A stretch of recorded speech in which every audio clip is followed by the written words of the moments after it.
What's up, beautiful world? This is TNA, Top Notch Audio, and welcome to another episode of r/slash malicious compliance. Our first story will be, boss micromanages even though she doesn't know my field. I finally stop arguing and do it her way, and it doesn't end well. Followed by, don't believe me calling in sick? Here's the evidence. And finally, I have to find my own coverage? Alrighty then. If this is your first time listening, remember to hit that subscribe button on the bottom right hand corner. If this is not your first time, welcome back. Enjoy the stories. And this story is posted by u/acapella121. Boss micromanages even though she doesn't know my field. I finally stop arguing and do it her way, and it doesn't end well. I am the sole communications and social media person for a small company. I went to school in this field and have done it professionally in a few different spheres. My boss, on the other hand, doesn't even know what a Facebook or Twitter page looks like or what any of the buttons do. Yet she still micromanages me all day, every day, and I'm going crazy. I always schedule our email campaign spread out enough so that people aren't getting bombarded, generally one per week at most. This is one of the most basic rules of comms and should be common sense even if you don't have a degree in this. Multiple times she has demanded that I post something immediately, even though the next few slots are already filled with posts that are more time sensitive. She always tells me to just send both in the same day, and I have explained to her numerous times that that's a terrible idea, in nicer terms. Well, I gave my 2 weeks notice this past Monday, so I don't care anymore about fighting for what's best for the company. This time I said I was going to push back each of our scheduled posts by one slot so we can post a listing for my job vacancy immediately, because for once, the new post actually is more time sensitive than the others. Once again, she tells me to just post both the job listing and the one originally planned for that day. Fine, I sent out both. It's been 3 days and we've already lost 11% of our subscribers, and nobody has yet applied for my job since that listing was buried. I present stats on the success of our email campaigns, website, social media, etc. once per week to my boss's boss. I look forward to explaining this drop to him in a few days. And this story is posted by u/Jullux_. Don't believe me calling in sick? Here's the evidence. So this happened earlier this year, not too long after we'd gone into lockdown. We were all working from home and checking in daily with our teams virtually. One evening, I start getting horrific period cramps. I have endometriosis, PCOS, and a history of gynae issues, so I'm no stranger to this pain. I'm up most of the night in pain and trying not to vomit, so naturally I'm exhausted and still fighting the pain when morning rolls around. I message my boss telling him I'm not feeling well, and he rings me to ask what's wrong. It's obviously a pretty embarrassing subject, especially with the male boss, and so I'm deliberately quite vague about it and probably come across as avoiding the questions. Later that day, I log into my work emails and see an email from my boss to his manager with my name as the subject. He's accidentally copied me into his email about me calling in sick and being deliberately vague about my illness. He finishes the email with, "We need to keep an eye on this." So I hit a reply all and write them both the following email. Dear boss, I'm guessing I wasn't supposed to be copied in on this, but seeing as I am, I feel I need to set a few things straight. I have been up most of the night with excruciating period pains, which make me vomit and not sleep. I have blood clots coming out of me, my reproductive system hates me, and there is literally nothing I can do about it. I've had this for years, but every now and again it gets too bad for even me to handle, and I need a day off to deal with it. I am sure you can understand that discussing such matters with my male managers is not easy, hence the reluctance to talk about this over the phone. If you require any further information, please let me know and I will gladly assist. Needless to say, I had 2 very hasty replies apologizing for copying me into their emails and emphasizing that periods are not a taboo subject with them and hoping that I feel better soon. And this story is posted by u/BangarangRufio847. I have to find my own coverage? Alrighty then. About 10 years ago, I got my first job at a nursing home after coming off of active duty military. The director of nursing, who we'll call Dawn, was in the reserves, so we hit it off pretty quick. I got my nursing license while in the military, and I had only really cared for young strapping soldiers, not the elderly, but Dawn and other nurses taught me the ropes. It was a good place to work. I was able to pick up shifts whenever I needed them. I made some really good friends, and the residents and their family were all pretty great, with the occasional not so great ones. Now, when I went off active duty, I enlisted in the reserves. I wasn't quite ready to be full done with my military career. Drill was always the first weekend of the month. Always. I still made sure the scheduler had a copy of my drill schedule. After a year, Dawn deploys. Enter the interim director of nursing, who we'll call Satan. Karen. She had an issue with me since day one. Not sure why. I never missed work, took care of my patients like they were family. I had never been in trouble.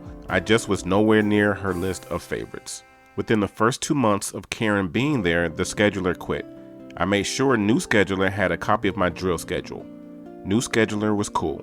Was able to change us from 8-hour shifts to 12s. Made sure the same nurses worked the same halls for continuity of care. Never had an issue with her. After 3 months, that scheduler quit, along with a few staff. A young girl from the front office covered staffing for a few weeks until they were able to fill the position. A nurse transferred from the floor to scheduling. She was a bit scatterbrained, but was good at her job and was not afraid to work the floor when needed. Once again, I made sure she knew when I had drill. She lasted about 4 months. The girl from the office once again stepped in and eventually got the position full-time. I pointed out my drill schedule to her. It was hanging on a bulletin board where the previous girl put it, and she said she understood. By this point, my patience with Karen was running thin. She found ways to make sure I knew she didn't like me with almost every shift. Checking to make sure my med card was locked 5 to 6 times a day. She never checked other med cards. Going to rooms and push the call light to see how long I took to answer. Once again, only on my hall. And always had snarky comments to make about what she decided I was doing wrong that day. Now, I worked that hall 3 to 4 days a week, 12 plus hours a day. I had that hall down to a science, and I had the best CNAs in the building. They were rock stars. Karen decided that I could handle it and pulled my CNAs during breakfast for dining room duty. I had to do morning med pass, check blood sugars and do insulin on the diabetic residents, toilet them if needed, pass breakfast trays, and feed a few people on my own. I had 34 residents on my hall and only about 12 of them went to the dining room. I was not happy to say the least, but I found a routine and was able to knock it out. That made Karen try harder to get to me. Then on a beautiful snowy Thursday at the very end of January, the schedule for the rest of the week, the weekend, and following week came out. The coming weekend was the first weekend of the month. And what do I always have on the first weekend of the month? Yup, drill. I was still on the schedule for that weekend. Scheduler was nowhere to be found and not answering her phone. I text the nurse who works my hall on days I'm off to see if she could pick up and I would work for her next weekend. No dice. She was going out of town and couldn't. The scheduler finally texts me and tells me that I never told her that drill was this weekend and had no one to cover my shifts. I told her that I'm willing to trade the weekend with anyone and work their shift.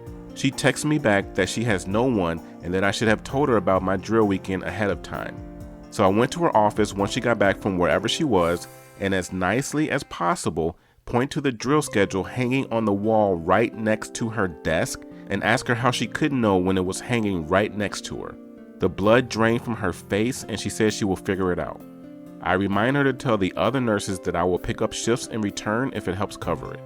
An hour later, good old Karen comes up to me and lays into me. She tells me I'm irresponsible for not telling the scheduler my drill schedule and that they are not finding coverage for my shifts. I either have to work them or find coverage myself. She asked how she could even sure I really had drill weekends and wasn't just trying to get out of work, that she would write me up. She would cut me off anytime I would open my mouth to speak. Once she said her fill, Karen took off to her office. I'm a pretty laid-back person and I'm usually very calm. My blood was boiling. I was able to get my shifts covered pretty easily since we were pretty well staffed. The scheduler hadn't even tried apparently. Well, she tried, throwing me under the bus. Drill weekend comes and goes. Monday morning, I bring copies of my DD-214 from active duty, my orders sending me to my reserve unit, about 10 copies of my drill schedule, and printed pic of the drill schedule hanging on the wall next to the scheduler desk. Ha! I had already found coverage for the drill weekends I had to work for the next 6 months, and even started on finding coverage for the 2-week drill a few months away. After morning med pass, tray pass, feeding, and toileting were finished, I walked into Karen's office, handed her the DD-124 and the orders, told her that there is her proof of my military duty, handed her the pic of the schedule hanging on the wall, told her I should not have to remind them every month, especially when it's hanging next to the scheduler's desk, handing her the 10 drill copies just in case they needed more, since the one didn't seem to be enough. She just sat there glaring without saying a word until I put the list of weekends I had already found coverage for in front of her. Then she smirked and said maybe this taught me how to be more responsible. I smiled and told her, oh, absolutely it did, since my time in the service obviously didn't teach me anything, and that I'm sure my soldiers would appreciate her teaching their platoon sergeant such an important lesson. Then I slammed my 2 weeks notice on her desk and explained to her what she tried to pull was illegal and that I could have the Department of Justice in there so fast her head would spin. As I walked out of her office, State walked into the building. State audits nursing facilities. They watch everything and go through everything to make life hell for mainly management for a week or two. One of the state auditors ended up being my ex-Army. She hung out on my hall just chatting every day I worked. Karen would look at me like a deer in headlights when she walked down my hall. I guess she thought I would purposely get them dinged or something. I was good and just enjoyed her nervousness. I trained my replacement the next week. I went on to the local hospital and I'm still there. Karen went back to corporate once Dawn came back from Iraq. She learned what happened and reported her to corporate for that and some other things. Karen was fired. The scheduler was fired a few months after I left. Turns out her mom, who was a unit manager, was doing her job. Those were 3 great stories. To hear the best stories of the week, click on the video in the top left-hand corner. To hear more Reddit stories all related to what you just heard, click on the video in the top right-hand corner. If you have not already done so, click on the subscribe button in the bottom right-hand corner. Once again, this is TNA, Top Notch Audio. Thank you for listening and have yourself a great day.